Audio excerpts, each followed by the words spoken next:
Now, 3 separate investigations are underway right now after a Cincinnati police sergeant shot and killed a suspect this morning. Police say shots were fired because a man lunged at officers with a 13-inch long knife. This was in Northside. 9 News reporter Tom McKee is here with details of what police say happened in very close quarters. Tom? That is correct. Police say this happened on Chase Avenue around 3 a.m. today and began with a report of a cutting and escalated when David Paul Hebert lunged at officers with a knife. They added Sergeant Andrew Mitchell fired 2 shots at the 40-year-old New Orleans man from just a few feet away.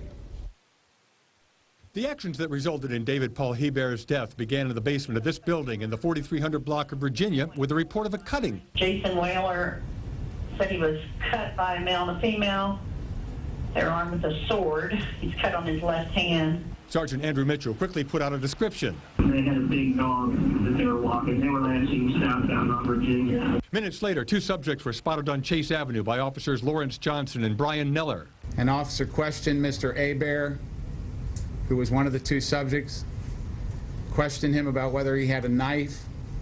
Mr. Hebert denied having the knife. Acting Cincinnati Police Chief Richard Janke said the officers confronted the pair between this tree and a car, a distance of 1 or 2 feet. Mr. Hebert put his right hand into his front right pants pocket.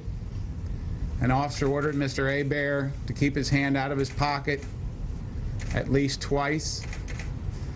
Mr. Hebert pulled a knife from his pocket, raised his arm with the knife, and made what is described as a swipe at the closest officer to him, which was the officer giving him the commands. By this time, Sergeant Mitchell and Officer Nicolini Stavali arrived as backup. As Mr. Hebert pulled the knife from his pocket, Sergeant Andrew Mitchell, who was serving as a cover officer, drew his firearm. And then as Mr. Hebert stepped and swiped toward the officer, the other officer, Sergeant Mitchell, fired 2 rounds, striking Mr. Hebert with both rounds. Lieutenant Colonel Janke said the officers told them they had no time to use their tasers or get out of Hebert's way. It was close quarters for very rapid action on the part of this subject.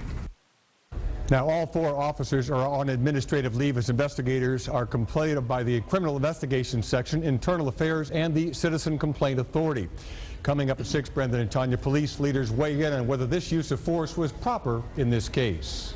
All right, Tom, thanks.